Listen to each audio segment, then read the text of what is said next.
Part 1 and on. On the far edge of known space, where stars grew thin and silence stretched for light years, there floated a small human colony called Epsilon 9. It was not famous. It was not rich. It was not even on most star charts. If you asked a trader from the Galactic Concord about it, they would probably shrug and say they had never heard of it. And if they had, they would call it useless. Epsilon 9 orbited a dim red star that had long since cooled from its fiery youth. The planet below was dry, rocky, and covered in rust-colored dust. There were no oceans, no forests, no cities, just domes, about 200 of them, scattered across a flat basin like bubbles on old soap. Inside those domes lived fewer than 2,000 people. Most were farmers who coaxed food from hydroponic trays. Others were mechanics who kept the air recyclers running. A few were teachers, doctors, or retired engineers who had chosen quiet over comfort. The colony had no army, no warships, no fancy shields or laser turrets. Its only ship in orbit was an old cargo hauler named the Linden. It had been built to carry grain, not fight battles.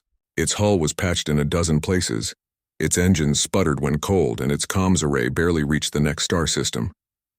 The Linden's captain, a woman named Helen Cho, spent her days checking cargo manifests and fixing leaky oxygen lines. She had never fired a weapon in her life. The governor of Epsilon 9 was a man named Carl Briggs.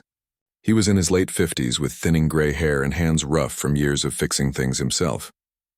He didn't wear a uniform. He wore a faded blue jumpsuit with grease stains on the knees. He didn't give speeches. He settled arguments over water rations and made sure the children's school tablets had enough battery. He was not a leader in the grand sense, just a man who cared deeply about the people around him.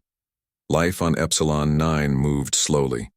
Mornings began with the hum of air filters and the soft beep of algae vats signaling a full harvest. People walked to their jobs without hurry.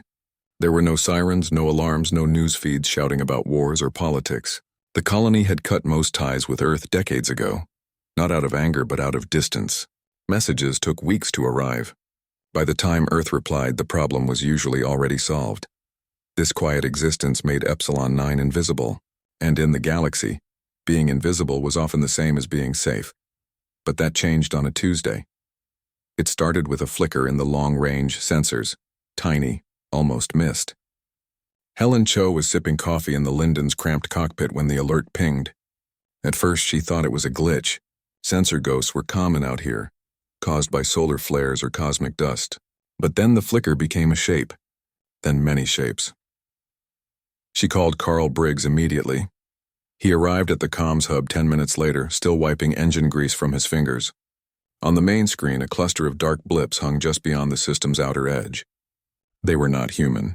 Their signatures were jagged, aggressive, unlike anything in the Concord database. Carl didn't panic. He never did. He just leaned closer to the screen and asked, "How long until they reach orbit?" 6 hours, Helen said, her voice steady but tight. Carl nodded. He turned to the small group that had gathered. Leo Grant, a wiry mechanic with oil under his nails. Maya Ruiz, the colony's botanist who always carried a data pad full of plant growth charts. And a few others. None of them were soldiers. None had ever seen real combat. "Do we send a message?" Leo asked. Carl shook his head. "They're not here to talk." He was right. Within the hour, a transmission crackled through the comms, a deep, guttural voice speaking in broken standard. It came from a species known as the Krellians. They were conquerors, ruthless. They had burned dozens of worlds, enslaved entire populations, and left nothing but ash in their wake. Their message was simple: surrender your colony or be erased. Silence filled the room. Maya looked at the floor. Leo clenched his jaw. Helen stared at the screen like it might bite her. Carl didn't move for a long moment. Then he walked to the back of the hub, where an old console sat covered in dust. It hadn't been touched in years, not since the last drill. He wiped the screen with his sleeve, entered a code, and pressed a red button beneath a cracked plastic cover. A low, deep tone echoed through every dome, every hallway, every home. It wasn't loud, but it was unmistakable. The colony's emergency horn, more myth than machine, had sounded for the first time in living memory. People stopped what they were doing. Children looked up from their lessons. Farmers paused over their trays. Mechanics set down their tools. Everyone knew what the horn meant. Not because they had been told, but because they had all been part of the same quiet ritual once a year, the maintenance drill. It wasn't called a defense drill. That would have drawn attention, so they called it maintenance. Once a year, everyone would gather in their sector and practice system checks. They would open hidden panels, test dormant circuits, and run simulations on old terminals. Most thought it was just bureaucracy, a way to keep old systems from rusting, but Carl knew better. Years ago, before he became governor, he had been part of a secret Earth program, one so buried it had no name. The idea was simple: scatter tiny hidden defense grids across the most forgotten colonies. Not to start wars, but to survive them. Each grid was tied to a single activation signal, the horn, and each person on the colony unknowingly held a piece of the puzzle in their yearly drills. Now the horn had sounded. Carl walked back to the main screen. The Krellian fleet was moving closer. Their ships were massive, black, and covered in weapon ports. They looked like teeth in the void. He turned to Helen. "Get the Linden ready," she blinked. "Ready for what?" "For whatever comes next." Outside, the red sun dipped below the horizon, casting long shadows over the domes. Inside, people moved with quiet purpose. No one screamed. No one ran. They opened panels in their walls, tapped codes into dusty keypads, and waited. They were not soldiers, but they were ready. And the Krellians, watching from their warships, saw only a weak, helpless colony. They did not see the thousands of tiny eyes waking up beneath the dust. They did not hear the hum of dormant machines powering on. They did not know that Earth's weakest colony had been waiting for this moment all along. In 6 hours, the assault would begin, but Epsilon 9 would not fall. Not in 6 hours. Not in 15 minutes. Part 2. The horn's echo faded, but its effect did not. Across Epsilon 9, people moved with calm urgency. No one shouted. No one cried. They had practiced this moment every year, though none had believed it would ever be real. Now it was, and they trusted the routine more than they feared the unknown. Leo Grant walked quickly back to his workshop, a dome near the eastern edge of the settlement. Inside, tools hung neatly on magnetic strips, and half-finished engine parts sat on workbenches. But beneath the floor, hidden under a false panel, was something else. He knelt, pulled the panel open, and revealed a smooth black console. Dust floated in the air as he wiped it clean. His fingers moved over the keys without hesitation. A soft green light blinked to life. The system was online. In another dome, Maya Ruiz stood in her greenhouse, surrounded by rows of glowing green plants. She tapped her datapad, and the walls around her shifted. Panels slid aside, revealing sleek interfaces built into the greenhouse frame. Vines and wires intertwined, but the tech beneath was sharp and ready. She entered her access code, and the colony's atmospheric control grid linked to her station. She could now adjust wind patterns, ion density, even temperature spikes across the entire basin. It wasn't for farming anymore. It was for defense. High above, aboard the Linden, Helen Cho worked fast. The old cargo hauler groaned as hidden compartments unfolded along its hull. What had looked like storage bays now revealed railgun mounts and sensor arrays. Nano-weave armor, stored in gel form for years, flowed across the ship's skin like liquid metal, hardening into a protective shell. The AI core, dormant since installation, woke with a low hum. Its voice was calm, almost gentle. "Defense protocol active, awaiting command."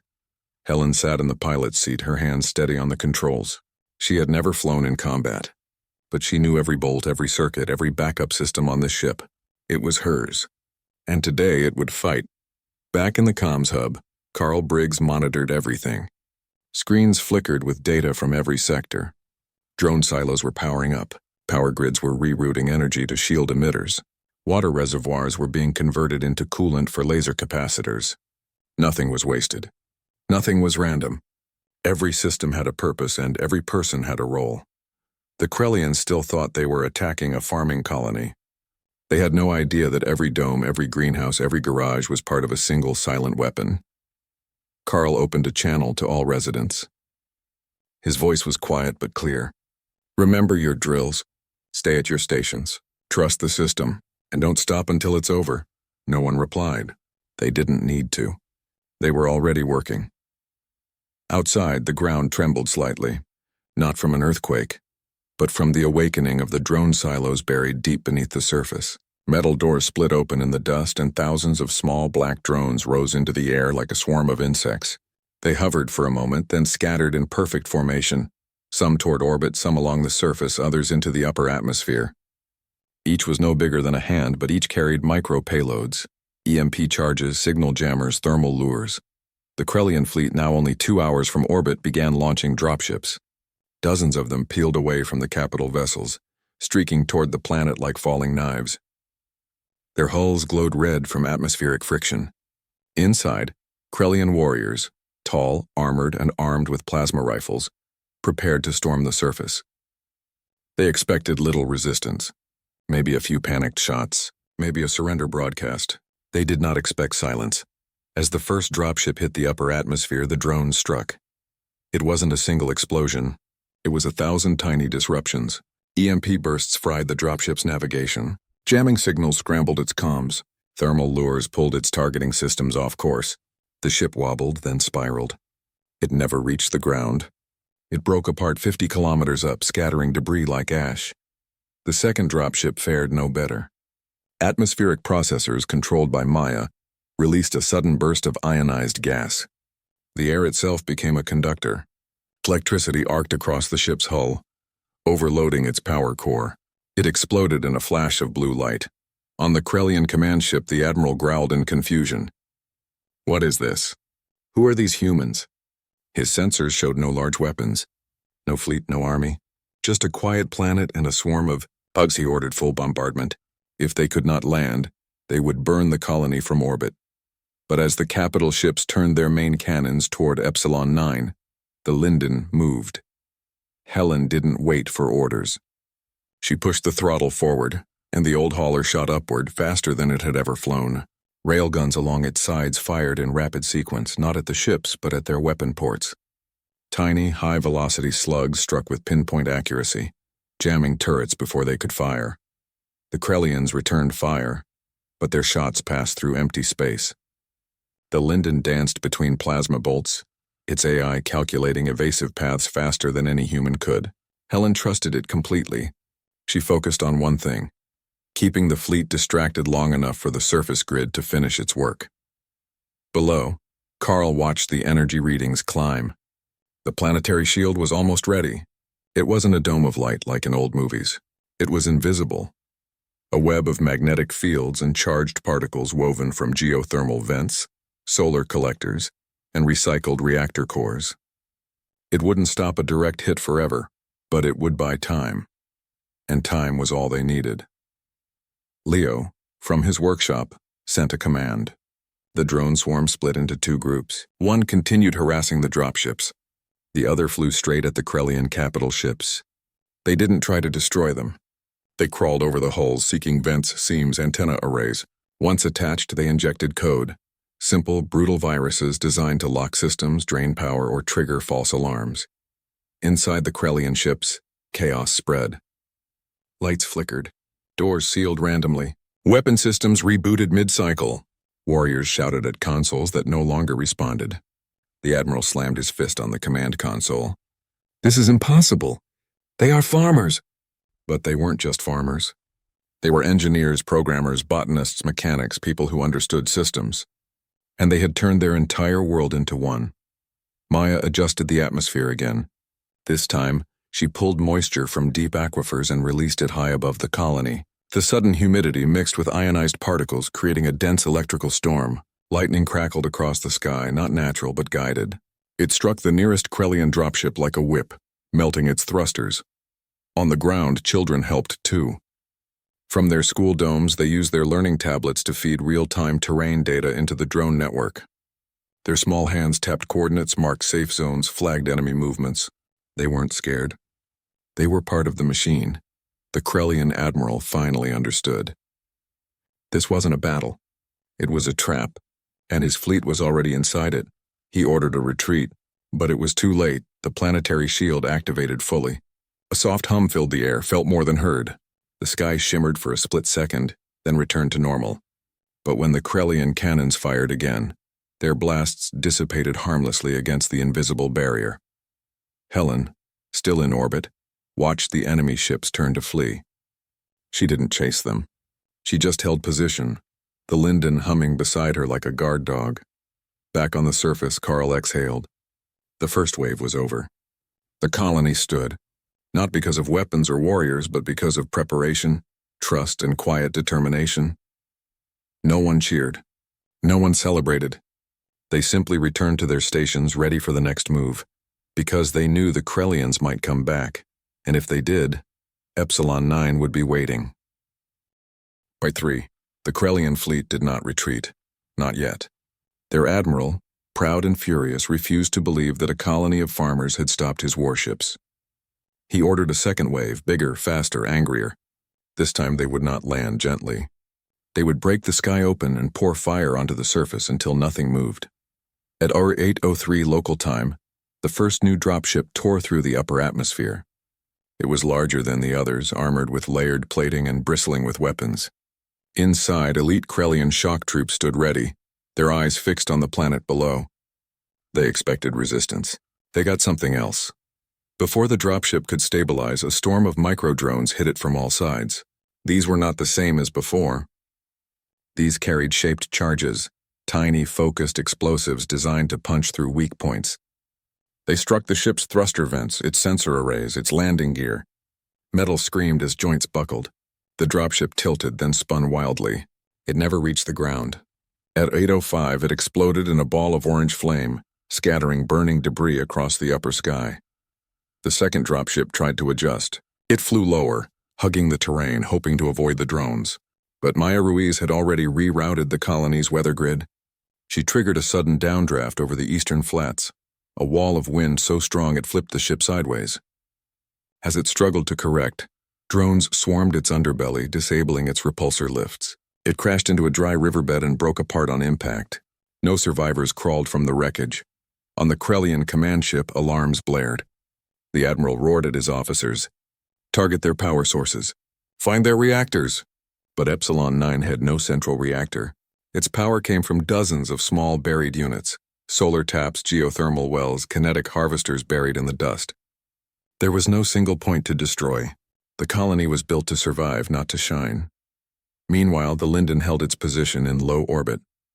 Helen Cho watched the enemy fleet through narrowed eyes. She saw their pattern now. They fired in salvos, paused to cool weapons, then fired again. In that pause, she acted. She sent a command to the orbital drone net, silent, waiting since activation. Hundreds of drones detached from the Linden's hull and streaked toward the Krellian capital ships. They didn't attack. They latched on like ticks and began feeding false data into the enemy sensors. Suddenly, the Krellians saw phantom ships, fake asteroids, even illusions of their own fleet turning on them. Confusion spread through their command channels. Back on the surface, Leo Grant coordinated the ground swarm from his workshop. His screen showed every drone, every energy spike, every enemy movement. He didn't think like a soldier. He thought like a mechanic. Find the weak part, apply pressure, break it cleanly. He ordered a group of drones to target the Krellians' comms relays. Within seconds, the enemy dropships lost contact with their command ship. They were blind, alone, and flying into a trap. One by one, they fell. A third dropship tried to land near the central dome. It made it through the atmosphere, its thrusters roaring as it descended. But just before touchdown, the ground beneath it shifted. Hidden plates opened, and magnetic coils fired upward, yanking the ship off balance. It slammed into the dirt, its hull cracking open. Before the Krellian warriors could exit, gas vents released a non-lethal neuroinhibitor, developed years ago for riot control. The invaders collapsed unconscious before they could raise their weapons. Carl Briggs watched from the comms hub. His face was calm, but his hands were tight on the edge of the console. He knew this wouldn't last forever. The Krellians had more ships, more firepower, but he also knew something they didn't. Epsilon 9 wasn't fighting to win a war. It was fighting to survive 15 minutes, and they were already halfway there. At 08:10, the Krellian admiral lost patience. He ordered his main cannons to fire directly at the colony's surface, shield or not. Massive plasma beams lanced down from orbit, bright enough to blind. But the planetary shield held. It rippled like water under the impact, absorbing, dispersing, redirecting the energy into the ground, where it was safely bled off through conductive channels built into the bedrock. The domes shook, but none broke. Lights flickered, then steadied. Helen saw her chance. While the Krellian ships were focused on bombardment, their flanks were exposed. She angled the Linden and fired its main railgun, not at the hull but at the weapon mounts. One slug struck the primary cannon assembly of the lead ship. Sparks erupted.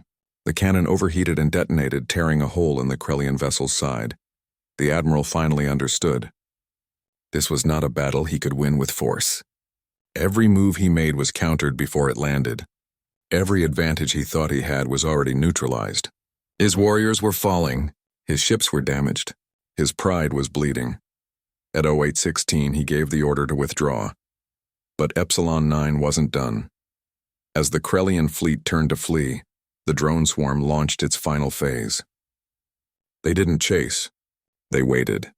And when the enemy ships passed through a specific orbital path, carefully calculated by the colony's AI, the drones released their last payload, signal mirrors. These tiny devices bounced the Krellians' own comms and radar back at them in chaotic loops. For a few critical seconds, the fleet saw only noise. Navigation failed. Engines misfired. Two ships collided in the confusion. By 0818, the last Krellian warship limped out of orbit, its hull scorched, its crew silent. The sky cleared. The drones returned to their silos. The shield powered down. The wind settled. On the surface, people stepped out of their domes. They looked at the sky, then at each other. No one spoke. There was no cheering, no shouting, just quiet relief. Leo wiped sweat from his brow and shut down his console. Maya checked her plants. Some leaves were singed from the ion storms, but they would grow back. Helen guided the Linden into a stable orbit and ran a damage report. Minor hull breaches.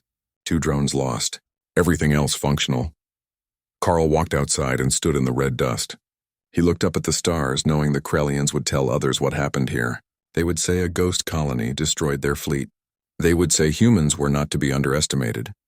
He smiled faintly. They had held. Not with guns or glory, but with preparation, patience, and the simple will to protect home.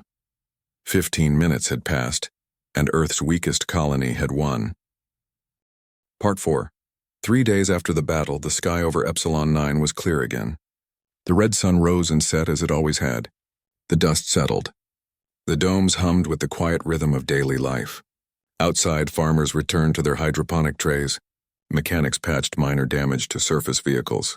Children played near the irrigation lines, laughing as they chased each other through the thin air. To anyone watching, it looked like nothing had happened. But the Galactic Concorde was watching. Their observer ship, the Wayfarer, arrived without fanfare. It was small, white, and unarmed. A vessel of peace, not war.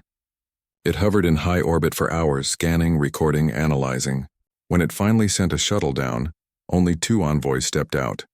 A tall, silver-scaled diplomat named Vex and a human liaison named Nora Bell. They wore soft robes and carried no weapons. They came not to inspect but to understand. Carl Briggs met them at the main airlock. He wore the same faded blue jumpsuit now patched at the elbow. He offered them water, real water, not recycled, and led them through the colony without ceremony. He showed them the domes, the algae vats, the school. He did not show them the hidden panels, the drone silos, or the shield emitters buried beneath the soil. Those were not for visitors. Vex asked few questions. His large eyes took in everything. The worn tools, the hand-painted signs on storage units, the way people nodded to Carl as he passed. He had expected ruins, or at least signs of panic. Instead, he found calm, order, normalcy. How? He finally asked, his voice a low hiss. Your colony had no military presence. No fleet, no recorded defenses. Yet you destroyed a Krellian task force in minutes. Carl shrugged. We just defended our home. Nothing special. Nora Bell, who had grown up on Mars and knew human stubbornness well, smiled faintly. She had seen footage from the battle. It wasn't nothing. It was everything. But she said nothing. She let the silence speak. Later in the comms hub, the conquered envoys were shown the raw data. Not the edited version, but the full log. Every drone movement, every energy spike, every command sent from workshop consoles and greenhouse pads. Vex watched, stunned, as the colony's defense unfolded like a machine with no center, yet perfect coordination. There were no generals, no central command barking orders, just people doing what they had practiced, trusting the system and each other. This was not chance, Vex said slowly. This was design, Carl nodded. We prepared. That's all. But the Concorde knew better. Back on their ship, analysts replayed the battle again and again. They studied how the drones moved in patterns that defied standard swarm logic. How the atmospheric interference matched no known weather model. How the Linden, a cargo hauler, had fought like a warship. They saw the truth. Epsilon 9 had not just survived. It had outthought, outmaneuvered, and outlasted a superior force with nothing but ingenuity and quiet resolve. Word spread fast. Within a week, other species began asking questions. The Xanthari, known for their honor duels, sent a message of respect. The Orlan traders, who avoided war zones like plague, rerouted their routes to pass near Epsilon 9, not to trade, but to see for themselves. Even the Krellians, though silent, stopped raiding near human space. Rumors grew that they now called Epsilon 9 the Silent Maw, a place that swallowed fleets whole. On Earth, the Strategic Defense Directorate held a closed-door meeting. They had not planned this. Epsilon 9 was not part of any active defense network. The hidden systems were relics from a decades-old contingency plan, long forgotten by most. Yet somehow it had worked better than any modern fortress. The director leaned back in his chair and said only, "We underestimated the outliers." But on Epsilon 9, none of that mattered. Carl filed a requisition for replacement drone parts, just in case. Leo fixed a broken harvester and joked about adding armor plating for style. Maya crossbred a new strain of wheat that could grow in ion-rich soil, a side effect of the battle's atmospheric changes. Helen ran diagnostics on the Linden and found that the nanoweave armor had self-repaired most of the microfractures. Life went on. The conquered envoys stayed for 2 more days. They walked the colony, spoke with residents, and even shared a meal of algae stew and reconstituted bread. Before they left, Vex turned to Carl and said, "Your people do not boast. That is rare in this galaxy." Carl just nodded. "We don't need to." When the Wayfarer lifted off, it carried more than data. It carried a story, and stories once told cannot be untold. Across the stars, species began to wonder. If Earth's weakest colony could do this, what were the others hiding? Were there more like Epsilon 9? Quiet outposts with teeth? Sleeping giants in farmers' clothes? The truth was there weren't. Epsilon 9 was alone in its setup, but the myth was stronger than fact. And in the galaxy, perception shaped reality. Back on the red-dusted world, no one cared about myths. They cared about clean air filters, full water tanks, and healthy crops. They had fought not for glory, but for tomorrow, and tomorrow had come. As the sun set, casting long shadows over the domes, Carl stood outside again. He looked up at the stars, not with fear, but with quiet watchfulness. He knew peace was temporary, but so was war, and as long as they were ready, they would be safe. The galaxy might never understand how a colony of farmers won a war in 15 minutes. But Epsilon 9 didn't need them to. Part 5. Time passed on Epsilon 9 like it always had. Slow, steady, and without fanfare. The battle became a memory, not a monument. No statues were built. No holidays declared. The only reminder was a small dent in Dome 12 where a piece of Krellian shrapnel had landed, and even that was patched within a week. Life returned to its rhythm. Water checks at dawn, algae harvests at noon, quiet evenings under the red sky. The people did not speak much about what happened. They did not need to. They had lived it, but the galaxy had not forgotten. Trade ships began to appear in orbit more often. Not the usual freighters hauling spare parts or nutrient paste, but sleek diplomatic vessels with polished hulls and curious crews. They came from species that had once ignored human space, now drawn by the story of the colony that won in 15 minutes. They did not ask for weapons or secrets. They asked for tea, and conversation. Carl Briggs received them all the same way, with a cup of reconstituted coffee and a seat in the comms hub. He never gave speeches. He never explained tactics. When asked how they did it, he would just say, "We don't start fights, but we finish them." That phrase spread faster than any official report. It was carved into ship logs, quoted in council halls, whispered in cantinas across 3 sectors. One day, a young envoy from the Virel Collective, a species known for their rigid military doctrine, arrived alone. He was barely older than the colony's schoolchildren, wide-eyed and nervous. He sat across from Carl and asked, "How do you teach your people to fight like that?" Carl looked at him for a long moment. Then he called Leo over. Leo wiped his hands on a rag and sat down. Carl asked him, "When was the last time you fired a weapon?" Leo thought. "Never." The envoy blinked. "Then how—" "We don't train to fight," Carl said gently. "We train to fix things, to understand systems, to keep our home running. When the attack came, we didn't become soldiers. We just used what we knew." The envoy left that evening with more questions than answers, but he also left with something else: respect. Back on Earth, the Strategic Defense Directorate quietly updated its protocols. They stopped labeling colonies as low priority. They began reviewing old contingency plans, dusting off forgotten files, and sending subtle updates to remote outposts. Not orders, just suggestions. A new line of code here, a hidden panel there. Nothing obvious. Just enough to give others a chance should they ever need it. But Earth never admitted Epsilon 9 was part of a plan. Officially, it was a fluke. Unofficially, it was a lesson. Meanwhile, on the colony itself, nothing changed. Helen Cho still flew the Linden on supply runs. She avoided Krellian space, not out of fear, but because it was inefficient. Maya Ruiz's new wheat strain thrived, its roots drawing nutrients from the ion-rich soil left by the battle. It grew faster and stronger than any before. She shared seeds with passing traders who planted them on their own worlds. In time, Epsilon wheat became known for its resilience. Leo built a new drone, not for war, but for weather monitoring. It hovered over the flats, tracking dust storms and solar flares. He let the school kids name it. They called it Whisper. Children grew up hearing the story of the 15-minute war, but not as a tale of violence. As a lesson in readiness. In school, they still practiced the maintenance drills. They opened panels, ran diagnostics, and learned how systems connected. They were taught that protecting home wasn't about weapons. It was about knowing how things worked, and caring enough to keep them working. Years later, when a small pirate crew tried to raid a supply drop near Epsilon 9, they found the same quiet efficiency. No warning shots, no threats. Just a sudden loss of engine power, scrambled comms, and a gentle nudge from unseen drones that guided their ship into a harmless orbit until they agreed to leave. They never came back. The Krellians never returned either. Their empire began to shrink not from defeat but from fear. Other species, inspired by Epsilon 9's example, started building their own hidden defenses. Not flashy, not loud, but smart. The galaxy became quieter, not because wars ended, but because no one wanted to test the quiet places again. Carl Briggs grew older. His hair turned fully gray. His hands shook a little when he fixed the air recyclers.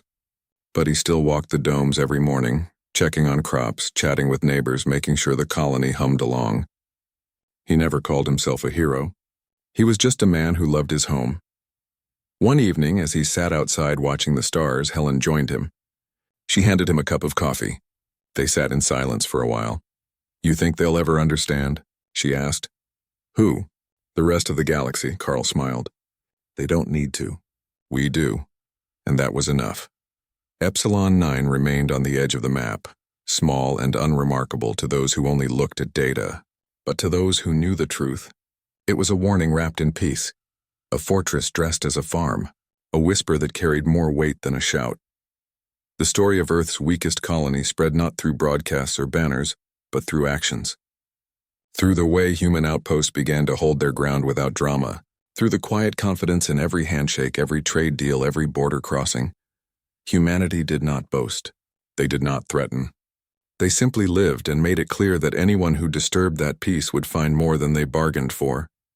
And somewhere, in the endless dark between stars, 1,000 quiet colonies listened to the silence and waited, ready not for war, but for the chance to protect what they loved. That was the real victory. Not the 15 minutes of battle, but the peace that followed. And on Epsilon 9, peace was everything.